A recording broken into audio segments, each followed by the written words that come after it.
Most of the people don't even know what being a professor at Indian Institute of Science is. How scientists are being ignored in our country.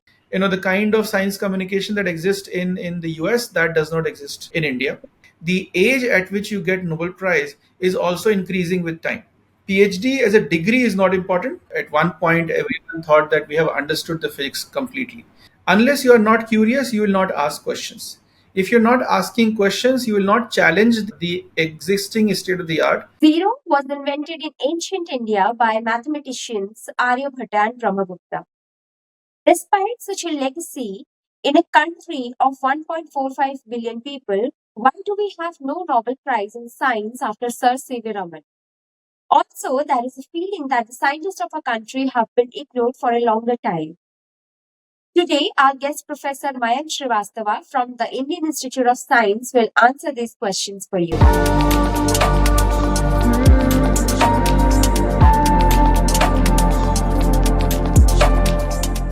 Hello, Professor Mayank. I welcome you to the Crazy Careers podcast. Thank you so much for giving us your time from your busy schedule. Thank you. Thanks for inviting me. I hope I do a good job in giving you some insights on the kind of questions you may have, and I hope it benefits your audience and your viewers. So, I would like to start with a very basic question. Uh, how one can become scientist, or basically, like who are called as the scientist in the society? It's a very good question. I think let's first try to understand what scientist is, right? In fact, this is what you also asked, what who are called scientists. So let's first understand what scientist is and what scientists do. And if you understand what scientist is and what scientists do, then maybe it will become easier for people to understand what is needed to become scientists. Now, in terms of what is needed to become scientist, there are two aspects. One is, what are the basic properties of an individual, which is important for somebody to become scientist, and then other is the formal process to become the scientist. But if you start with who is called scientist, or what a scientist is, or what a scientist do, scientist in principle is the one who produces newer knowledge, right? Who would advance the field of knowledge. The knowledge can be science, the knowledge can also be humanities, right? So you can have social scientists, and you can also have scientists who are working on, say, pure science or applied science fields.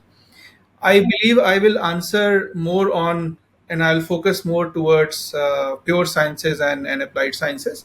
So the one who advanced the knowledge, the one who advanced the state of the art, would be called scientist. Now, how do you advance the knowledge? How do you advance the state of the art? For which, first of all, you have to really understand and you have to have a good grasp of what is the state of the art, what is the existing knowledge. So for example, if I have to advance field, one particular field, suppose I work on what is called nanoelectronics. If I have to advance the field of nanoelectronics, I should at least be a master in expert in the existing knowledge base as far as the nanoelectronics is concerned. And then I basically research to find better ways of getting things done. Or I advance the existing knowledge and basically find things which are not yet known. Say if I talk about pure sciences, right? You take any field. For example, if you go back in time, everything was classical physics, then classical physics became modern physics, then then came quantum physics. So what is this? This is basically you're advancing the state of the art. At one point, everyone thought that we have understood the physics completely. Basically, when you can call it classical physics. Even before classical physics, people thought that they have understood everything completely. And then, for example, people like Newton and Faraday and Maxwell, they all came into existence, and they further advanced the field. That no, this is not the complete science. This is not the complete physics. There is more to it, right? So the process that you follow to discover or to invent or to find that those additional aspects on which you say that there's more to it is basically the process that a scientist go through on a day-to-day basis, right? And when they advance, and the people who are able to advance the fields, they are actually called scientists. And even today, right? And you can take this example even from the applied sciences, where suppose somebody works on rocket science, right? Somebody works on the state of the art rockets, and now their job is to further advance the rockets, right? So of course they have to have expertise on all the best rocket technologies, and then they think that what can be done to make it better, basically, which appears to be fundamentally not possible, right? And then you take field to the next level. So people who in one line, people who take their respective fields to the next level, are called scientists. At this moment, I think it's also important to clarify, and there's a lot of confusion, particularly among the younger crowd, and uh, and also those who are not from the scientific or science background. Is just, for example, reading something or learning something that you don't know is not research. Many times you would have heard the term that let's research about it, and basically what that means is let's Google about it. So looking for existing knowledge in literature, in database, in textbook, or in references, or on internet, and basically coming up with a certain conclusion which is already known, is not research, right? I mean, you are still learning. You're learning the process. You're learning certain aspects. You did not know that, to begin with, and you are trying to acquire that knowledge. So that's not research. Research is when you are advancing a particular field, when you are creating or producing newer knowledge which does not exist anywhere, right?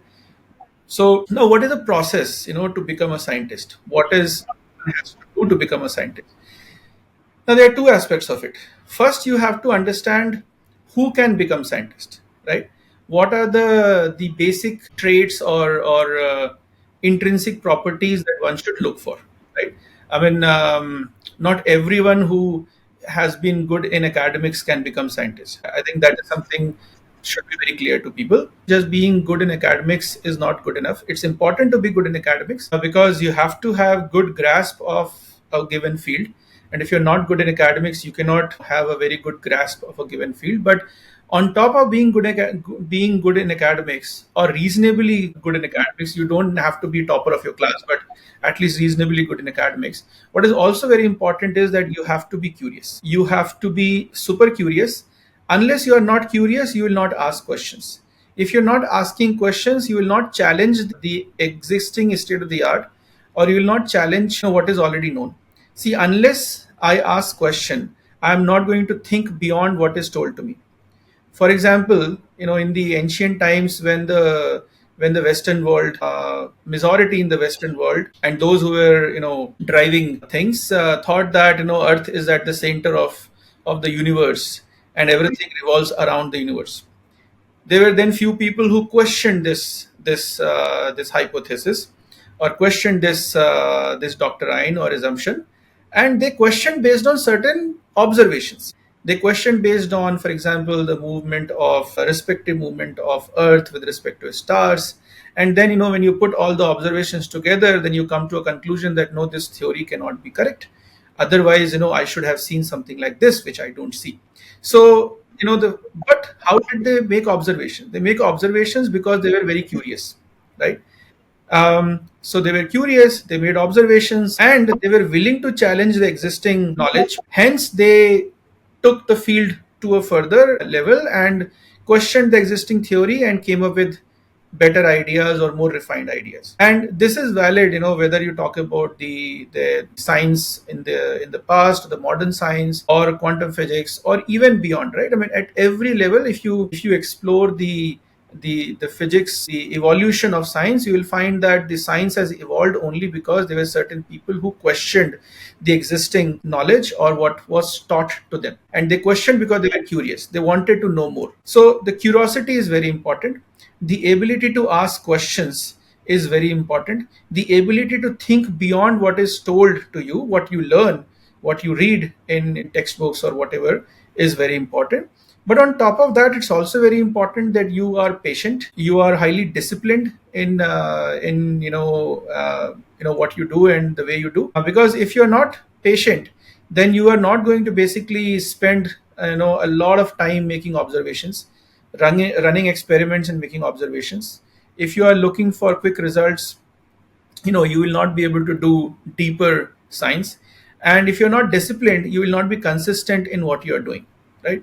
I mean, somebody who made observations on stars, imagine, several hundred years back, they were quite patient and also consistent in what they were doing. And that's why, over the period of time, maybe years, they came up with so many observations that they were able to conclude something which certainly changed the trajectory of modern science. So these are important traits for somebody to become a scientist.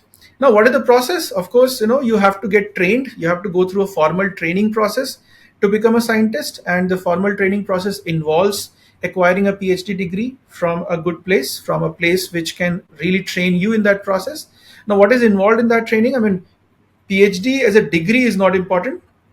The training that you go through during a PhD, duration is important. PhD, in fact, is not a degree program. PhD, in fact, is a training program. An ideal training should have three phases where, just like, anything that you learn, anything that you get trained on, right? I mean, you will have initial phase where you have a advisor or supervisor who is working closely with you. In fact, you're working under supervision, right? And you do what is being told to you. Second phase would be where you both work like a collaborator. In the third phase, you work quite independently, right? So PhD is a training program where you become an independent researcher. You learn how to research independently, right? So the formal process required to become a scientist, the first step is pursue PhD, and then of course get into independent research. So, you have mentioned like PhD from a good place. What does that mean exactly? Because I want it to get clarified for my audience to know like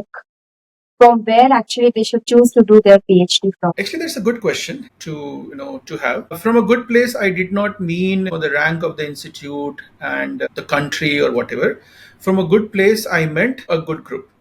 Now, how do you define a good group? The group, see, I mean, you need somebody who is going to, you need a good mentor. When I say good group means you need a good mentor. A good mentor should be able to basically train you in that process, make you an independent researcher. Now, how do you find a good mentor? What are the properties of a good mentor, right? So first aspect is that the mentor should be productive in terms of research. When I say productive, does not mean number of papers. Productive means the mentor should be able to, or the group should be able to produce impactful science, impactful research which is creating impact. So that is the first aspect that you have to check. The second aspect, which I always tell students, which is very important, is to see what the mentors students are doing. So you may also find, and I often read posts from students, and often students from across the country come with this concern that I found this advisor to be quite productive, but apparently, I learned after joining the group that the advisor was not very friendly and was a bit toxic. So you have to see, what the students of the advisor are doing. So if the students are, on a similar trajectory that the advisor is, right, or students are also productive, students are doing well in their life, which means the mentor would have done a right job. Usually, what happens if the advisor is working for himself or herself, which the student class calls as toxic, then you will not find the students, while they will have a good CV at the end of the PhD, but you will not find them doing equally well in their career, right? They would not have the same trajectory. So go and see what their students are doing. If the students from a group are doing well, that's certainly a group that you must join. So you ensure that the advisor or the mentor is productive, the students are also doing equally well, and then the last thing you ensure is that wherever you go, whatever group has reasonable facilities and infrastructure available. But if somebody is doing well and the students are doing well, then I think that is already taken care, that that group would have reasonable infrastructure and whatever required funding for doing good science. Now, you should ask me at this stage that what about young researchers? What about young mentors? They may not have produced enough PhDs, or they may still have students who are still pursuing PhD, may not have their first PhDs out. So then what you should do is, and this is based on a lot of observations I made, then what you do is you find who was the advisor of your potential mentor. And if your potential mentor comes from the kind of group that I explained, right? And his peers from that group are on a similar kind of good trajectory, then that mentor will also basically do the same kind of a job to his or her students? The reason I asked you this question because currently I'm also pursuing PhD, and my guide is actually, I mean, he has done his PhD from IIT Kanpur, and there are only few people who are doing research in that area, that is perovskite solar cell. Nowadays, like people have started working on that, but then printed perovskite solar cell is something very thin line. So I just wanted to know, like, did I do a right choice or not? Because I wanted to know from you what is that good place and bad place to work in. And also sometime because this is my fourth year of PhD and uh, a long journey, I would say. But then what I learned is like we hear a lot of news across, like PhD students are not able to cope up stress and all those things.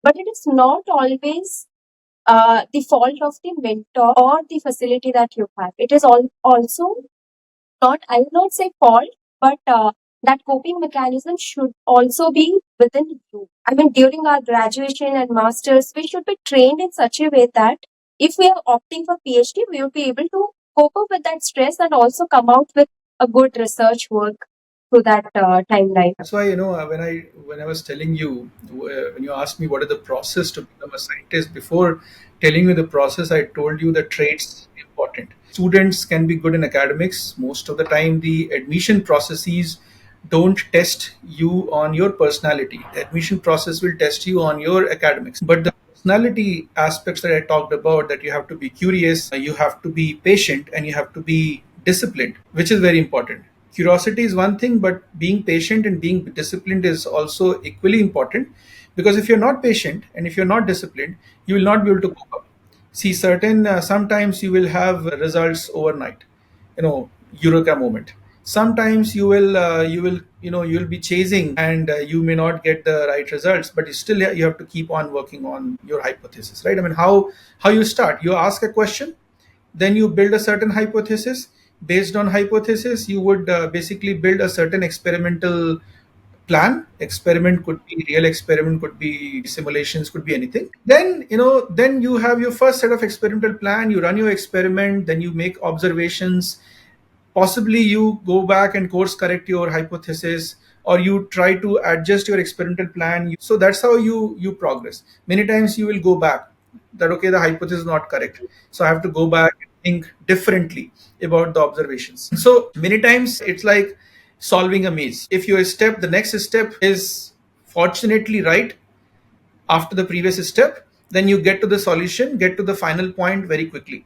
But if your next step was not right for whatever reason, you may have to travel a longer path, right? So you have to be patient and you have to be disciplined. Yes, yes, of course.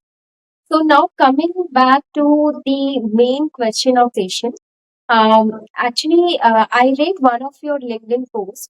So when Gukesh won World Championship, and that time you you actually posted something about like how scientists are being ignored in our country.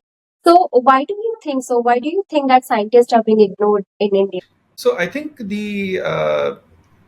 this question would be a social science problem, to be addressed. But let me try based on what I understand of the society and the ecosystem.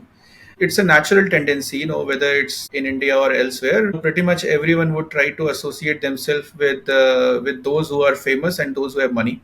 Now, who are the people who are famous as well as have money? The money can be with people like sports people, cricketers, for example, movie stars, even CEOs. But then the fame is not there. Fame is, for example, with movie stars, cricketers, those who are exposed to, say, those who have a public life, those who are exposed to public, right?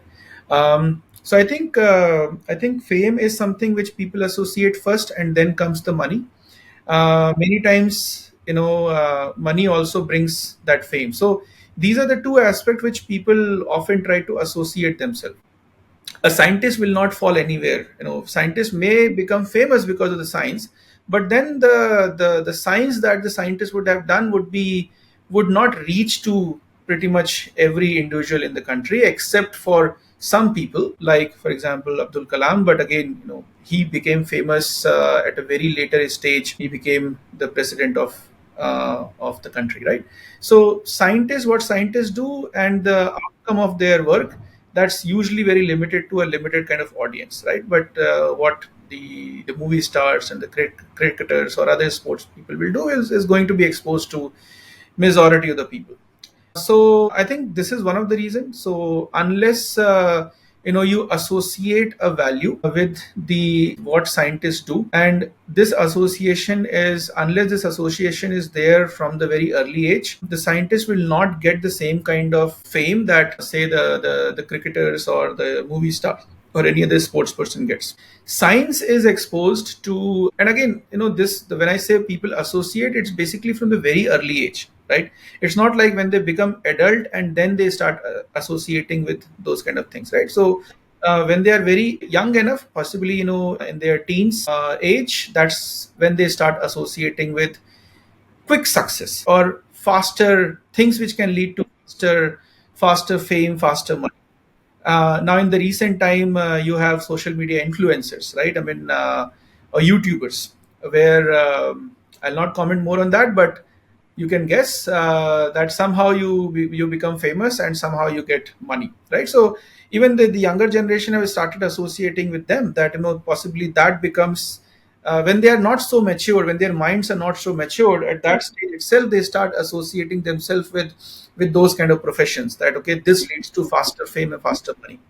Money and fame is something which always drives the younger kids, the teens, crazy. Now, even you grow older, you become mature, this aspect remains somewhere in your subconscious, right? You are exposed to science at a very later stage, not in when you are teen. When you are teen, you are still learning very basics of science. You still don't know what scientist is, what scientist does, what is the what somebody would what's the meaning of when somebody says that scientists would advance the field, right? So you are going to associate, or you're going to understand science to that depth, and profession of scientist and what scientists do, and you will feel excited about it at a very later stage, by the time the job is already done, right? So majority, the majority is already behind those who are getting quick success, faster fame, faster money, and whatnot. Science is a long term process. You will not find a scientist who becomes who would have, at least in the modern times, who would basically do a Nobel Prize equivalent or so highly impactful research, say at a 20-year or a 25-year age, right? But the other profession will easily get you to the peak around that particular age. The other profession can easily make you, say, millionaire at that particular age. So the younger generation associate with that particular profession in a much better way than associating with somebody who is a scientist. Also, the very few become scientists. I mean, it's a prerequisite. You have to be good in academics, and there are many other filters. So that also kind of keeps the society out of this particular stream. So while deep down, their heart, particularly those who are well educated, they deep down they certainly respect, but the craze for those who are getting faster fame and faster money remains. So unless that is not changed, you will not see any change. I mean, and how do you change that? You have to basically introduce scientific practices from the very early age. You have to basically get this into parents and kids mind at a very early age, that okay, this is another profession which can be a dream job, or can be something which can lead to fame, not money, right, but certainly fame, right? So, and then the respect for that particular profession. I think respect is another aspect, because many times in our society respect is associated with money. So in a profession, if you're not earning as high as what the film stars would earn, then somewhere you are losing that respect in the general society, right? I mean, of course, I'm not saying that everyone will would be the same, but majority would not just value it because there is no money, right? So I think somewhere this respect for money in has to go away from our system. It's not just in our system. You go to any developing country, you would have the same thing. So but unless you get rid of this aspect, which is a social science problem, they have to come up with how to change the society to not think of money as the priority one, but knowledge as priority one. And once that happens, then you will see a natural shift in the how our society thinks. I'll give you one example. When I was returning back to India, I went to the bank, said I want to close my account. They said, okay, where are you heading? Why you want to close your account? I said, I'm returning back to India. And they said, okay, why you are returning back to India? You are working for Intel. I mean, it was a bank on Intel campus, so of course they knew that that person would be an Intel scientist or Intel engineer. So I said, I'm going back. I'm joining the topmost scientific institute of the country, and I'm going to be a professor there. Now, this bank cashier knew the value of being a professor at a academic institution very well, right? So, and then he congratulated. He said, "Oh, this is fantastic! You are going to be, a big shot in your country, and you are going to do, great work." So basically, the point I'm trying to make is somebody who was not from a science background knew the value of being scientist because that was a developed nation. When I came back, most of the people don't even know what being a professor at Indian Institute of Science is. Most of the people don't even know where Indian Institute of Science is in Bangalore. They often ask, "Okay, tell me a landmark where this place is."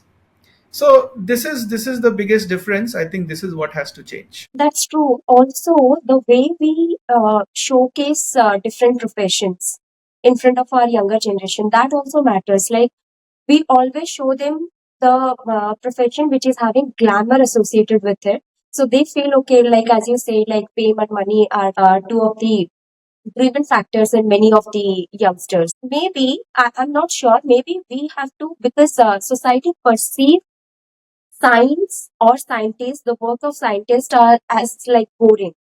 So that has to change, that perception has to change. And maybe we have to show the other side of it, like some interesting part of it to the society, and continue doing that. So maybe that perception will change sometime later in future. That's a good point. I mean, when you say that, it's boring because people associate that with studies, right? So, being a scientist, of course, you have to study and study learning, or if I use the word learning instead of study, learning becomes part of the process. You have to keep on learning.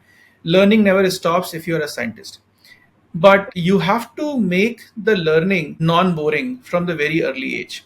How do you make the learning non-boring from the very early age? You have to basically expose kids to experiments, to hands-on.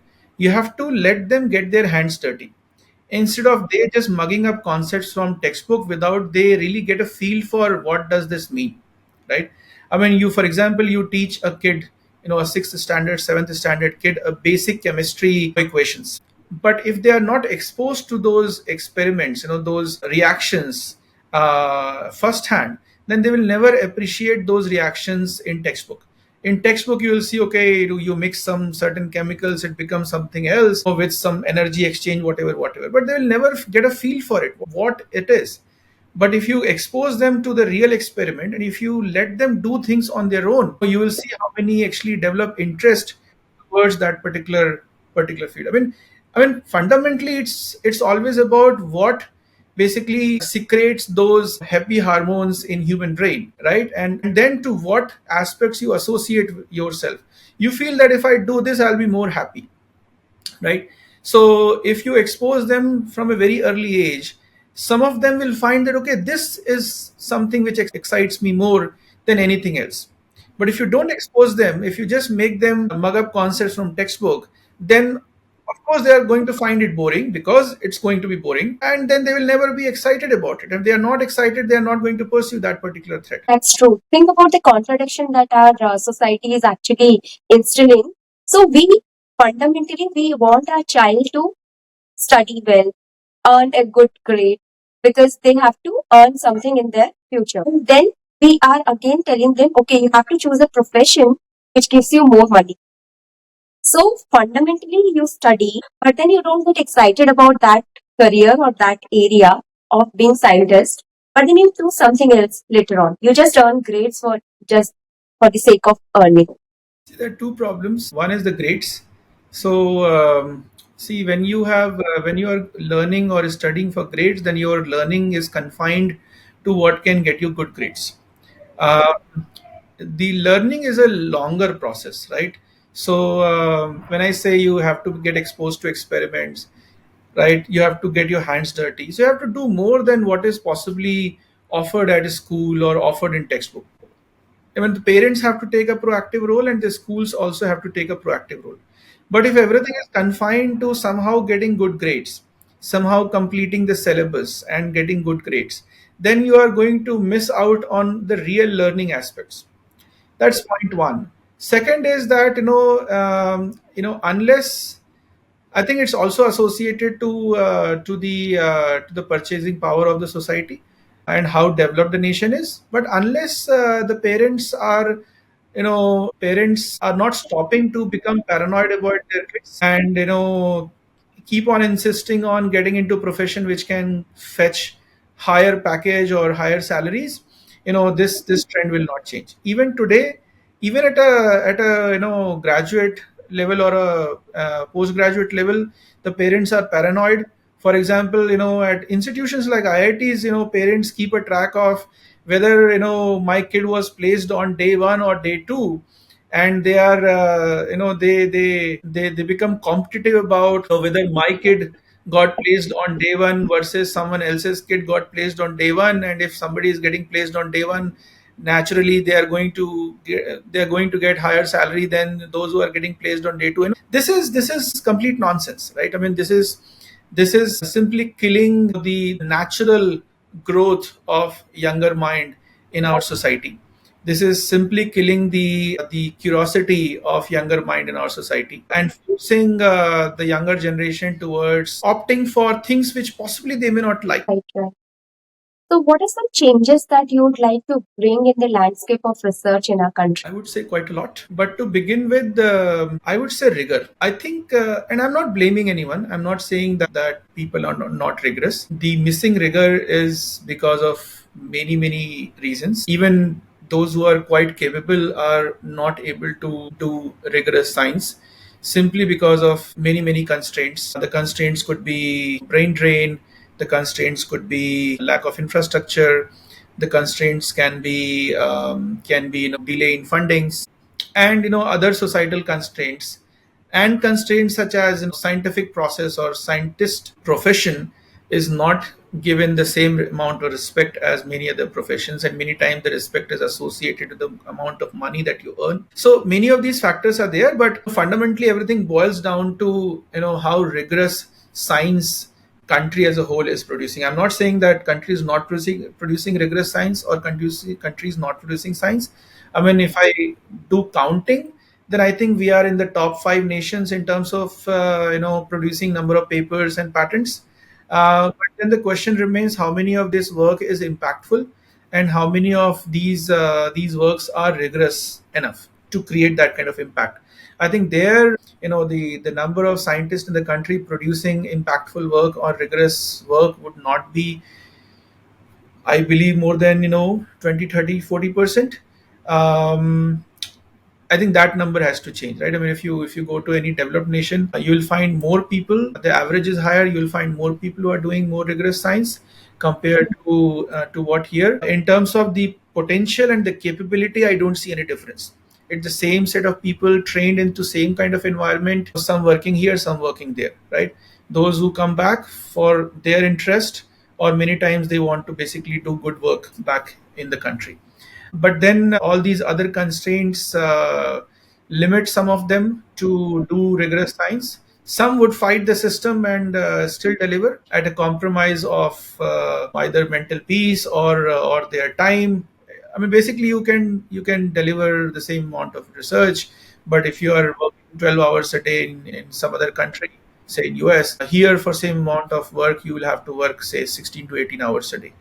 Right. So to basically fight against all the constraints, right? But if you do that, then of course you can produce the same kind of rigor. Now that should not be the criteria. I mean, it should not be that you should be forced to work more to basically deliver better science. So I think if you ask me what I want to change is, I would like to get the rigor fixed in the country. And for that rigor to be fixed, then there are many other parameters, there are many other factors which require to be fixed. So, in a country of 1.45 billion people, why do we have no Nobel Prize in Science after Sir C.V. Raman? Though we have discussed already the fundamentals of it, but still I would like to ask this question. It's a good question. The Nobel Prize is a big thing. I'm not sure if I'm qualified enough to answer on the Nobel Prize aspect, but maybe I can certainly answer on the work which would be equivalent to a Nobel Prize, or in general, the impact or the rigor that I was talking about. Um, I think if I look into how the Indian science has evolved as a function of how the country has evolved before independence, while the I think one can argue that as a function of time the infrastructure has become better, we have more money, we have better institutions, and so on and so forth. But I think we have to understand whether our priorities have changed or whether anything else has also changed. So if you see before independence, or say before 1960, 1965, um, the brain drain was not at all there in the country, right? Before independence, while the resources were limited, but there was no distraction. The profession of being a teacher or a scientist was still considered as a very noble profession and highly respectful profession in our country. That actually changed as a function of time. So one of the reason, for example, the brain drain is started after 1960, 65. The brain drain has only grown up. After 1960, 65, or after independence, the priority of the country changed. Before independence, there was no priority on industrialization, infrastructure, right? The whatever institutions, little institutions which were there, IISc was there, then a couple of institutions were there in West Bengal and few other places. They were reasonably funded. The scientists were not forced on for to align their research for national growth or industrialization in the country or infrastructure development in the country. So and also there was no. I mean, that's my reading. I was not there, of course. There was no distraction, towards other aspect. So you have what you want. You are driven. You have peaceful mind, and you have problems to work on. Now, beyond 1960, what I see is that the brain drain, of course, brain drain has started. So a lot of people have started migrating to other countries, particularly United States. So India certainly lost many good minds. To the west. The focus of the government and the bureaucracy also changed. The focus towards industrialization, infrastructure development. So then what would happen is that the funding would also get redirected in those directions, and the scientific class, right, or the community would also be told or forced to basically focus in a certain direction, right? In fact, even today, if you see now, there's a lot of focus towards building products and building things which can be commercialized. Now, if you focus on building things which can be commercialized soon, if you try to align research on things which can be acquired by industry very soon, then you will not be able to basically, prioritize on fundamental science, basic science, or things which can create the kind of impact a Nobel Prize would require, right? I mean, Nobel Prize kind of a research requires, you will have only once in a while, the moment that you worked for a year and you got something so brilliant that you got a Nobel Prize next year. It does not happen in general, right? There would be only one or two or less than 10 such incidents, right, that you can count on your fingertip. But most of the cases, the amount of time it takes to basically to produce research which can lead to a Nobel Prize kind of a work, takes decades. Now, which means you also need to have sustained funding for that particular area or that kind of problem, right, for many many decades. In fact, if you see the amount of time required for to conclude a particular research to be qualified for Nobel laureate, Nobel Prize, is also increasing with time. The age at which you get Nobel Prize is also increasing with time. This is clear data even published by the Nobel Committee. I think it was published 6-7 years back. I remember that, right? So I mean, if you want to produce something like that, you have to have sustained effort, funding on that particular problem for many years without asking the scientists whether you delivered something in 2 years which is now beneficial for industry or leading to some products, right? Now one can argue that the same is valid for other countries as well, right? So you have to understand the timelines. We became independent little more than 75 years back. We started building institutions. It took some time for institutions to get ready. It took some time for institutions to have the infrastructure and the right people. It's a lengthy process. Whereas the US was already had established industries by the end of 19th century, early 20th century. So there were existing well-funded universities in the US with priority on long-term science. The industrial revolutionization was already in place in US. So there were already enough industries in US, and there was also fantastic engagement between industry and the university. The industries in the US understood that certain things will take longer. It will not happen immediately. So you have to fund research which will generate fruits, say in 20 years from now, in 25 years from now. Now that is also missing in our country. In our country, if there's a funding, I mean, first of all, there's barely any funding from industry. Industry does not come to academia and ask to work on a problem which is a moonshot problem. If industry comes, industry says, "Oh, you work on something and give me something in 2 years." Your something has to fly in our product in 2 years. Now, if something has to fly in product in 2 years, that cannot be research or science which can fetch a Nobel Prize for sure. So that has to change. Industry has to invest on problems which are far futuristic, say 20 years, 10 years, 15 years, 25 years from now. Government also has to invest on problems which are far futuristic. The Nobel Prize will come only if you invest on problems which are far futuristic, and both government and industry invest in the ecosystem, right? So that is one of the primary requirements. The second aspect, as I talked about, the brain drain, right? Now, of course, there's a reverse brain drain cycle. People are coming back, but I think that has to improve further. I mean, we need more people who are not leaving the country, right? Now it's a chicken and egg problem. They will say, okay, when you have something great available, then I'll think of not going abroad. But if you have to have people on the ground to make great things happen here. So it's a chicken and egg problem. The government has to think of policies and strategies to make it happen. I think China to an extent could make it happen. So why not India? So I mean, so basically these are the factors, right? And you have to think of all these factors and try to fix all these factors. One criticism I often hear from many people on social media that, okay, what our scientists are doing, we don't even have a Nobel Prize. Nobel Prize does not happen overnight. People have to understand that, right? You have to have that kind of a long-term plan. You have to have, sustained funding for 30, 40 years. You have to basically, have those problems supported for decades, and then only something of that kind will happen. But if the community is forced, or is if the priorities are towards producing something which can deliver a product, or say deliver fruits in a shorter time period, or say if everyone thinks of a return on investment in a shorter time frame, then you cannot produce anything which is can get a full price. So, what is the future of semiconductor in India?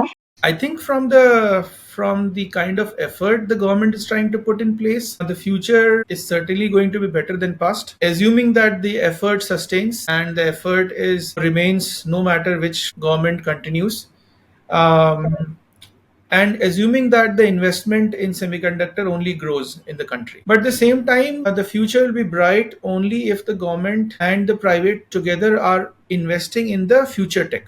Otherwise, if we continue to become another manufacturing player, then while we will have manufacturing facilities and plants, and possibly we will be able to manufacture enough for local demands, we will not be into the world map of semiconductor leaders like few other nations.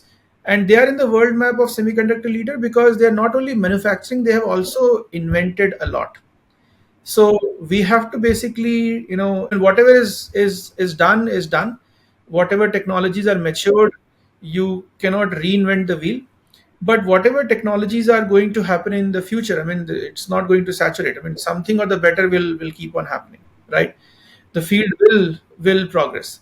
So if you can contribute in the progress of the field by, for example, investing in the next generation, investing in the R&D of the next generation, inventing as much as possible, having your own intellectual property, and then tomorrow manufacture using your own intellectual property.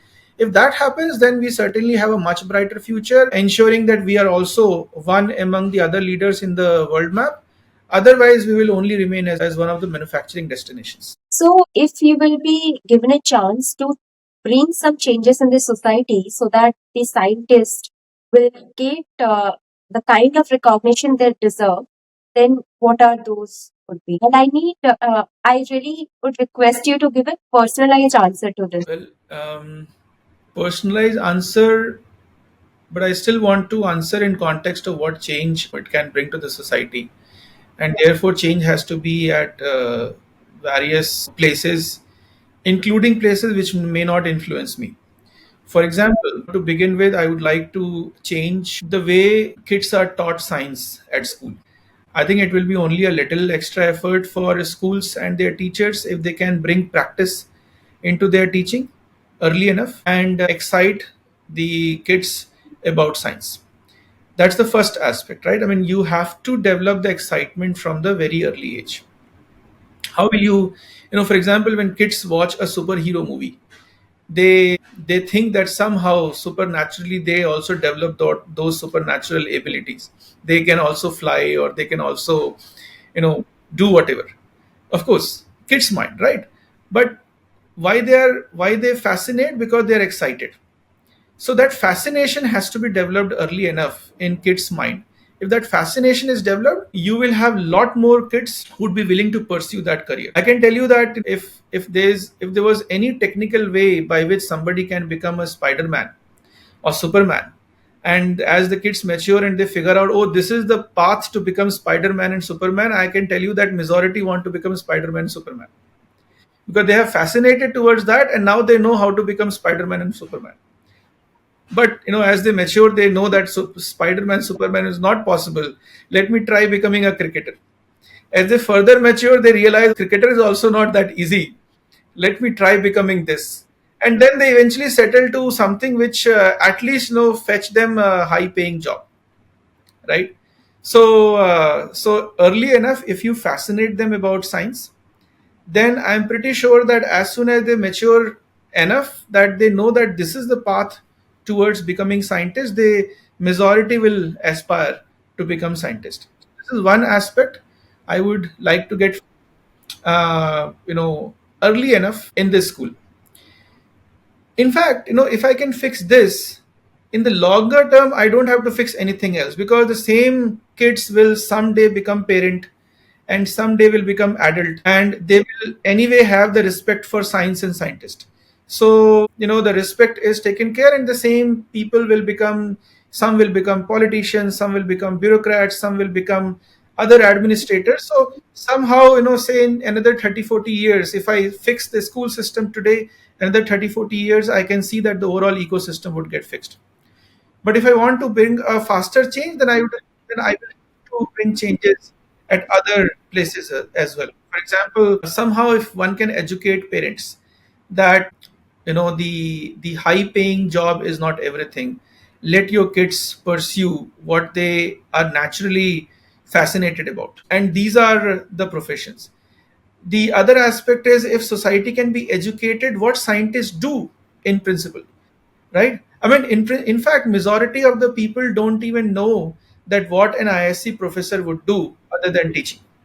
Majority even think that somebody in IIT or IISc would only be teaching engineering or whatever, right? So they don't even know that most of our time goes in research, and teaching is something that we do out of passion or something we like to do, and teaching is quite a meditative process, and teaching is also important for doing good science.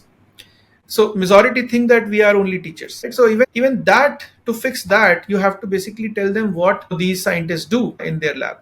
Their picture of a scientist is how it is portrayed in movies, that you have somebody who has not combed his or her hair for many decades, and who looks ugly, and who doesn't dress well, and who is a fat and ugly guy, right? And who would be mixing chemicals in the lab.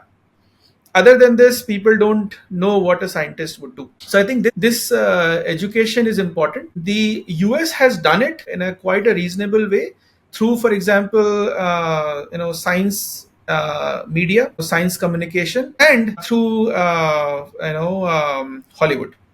You would actually find a lot of science fiction movies which are well researched, where you would actually see what scientists do. You would actually find, a lot of Hollywood movies where the characters are portrayed in a very similar way as they are. You would actually see many Hollywood movies where they would actually give reference to a certain research in a certain universities, and they visiting certain, getting certain research done in a certain university lab. This kind of thing does not exist in our country. Our country's movie industry is still revolving around what can produce more masala and more money, instead of things which might be a little risky for this audience. And we don't have anything called science communication in our country. I mean, there are few media houses, but the kind of science communication that exists in the US, that does not exist in India. Even in the mainstream media, you will barely read any scientific article or any science news.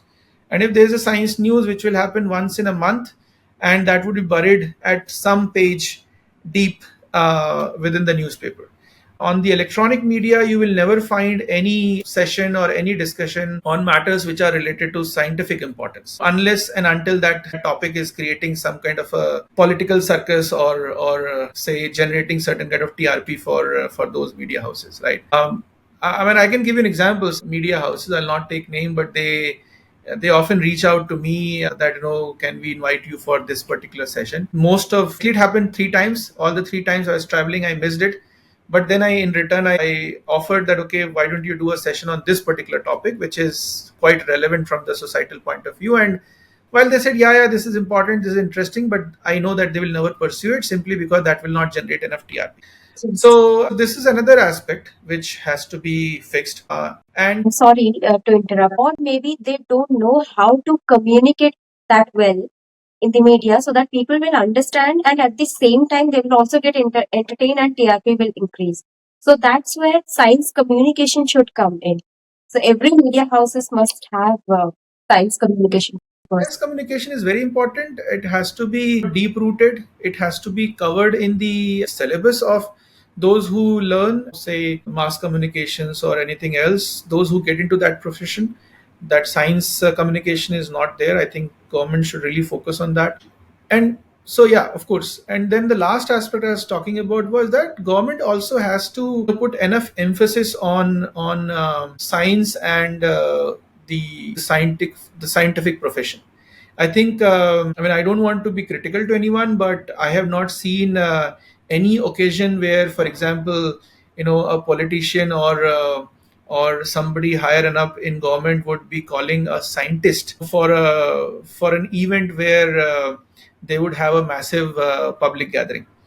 They would easily call, say, a film star or a cricketer, right? And I can see that more recently, the social media influencers are also getting a lot of close engagement with government, but that's not there with the scientific community, right? I mean, so I think.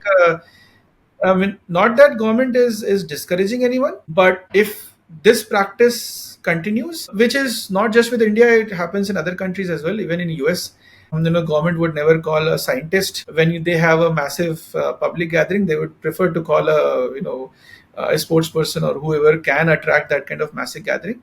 But if that practice continues, then you are kind of sending a message to the society as well, that okay, these are the people who are more, say, celebrated or respected than the other communities. I think that also has to change to a certain extent, while also maintaining the decorum. So if these things happen, I think naturally the community, the society will be much more inclined towards science and the scientific profession compared to what it is today. All right, it was really an insightful conversation, and I just hope that after watching this episode, especially the younger generation, will remember at least three scientists' name, Indian scientists' name. So I just hope that this episode will motivate our younger generation, especially to instill that kind of interest in scientific fraternity and community. See, a lot of good science has happened in the country, but that's not promoted, to the extent which the West has promoted. So yeah, I mean, it would be great if after this episode people go back and Google about the great works which happened from the country, and if at least they can remember why three, why not say 10 great scientists name from the country and the kind of great science they have produced. Thank you so much for giving us your time.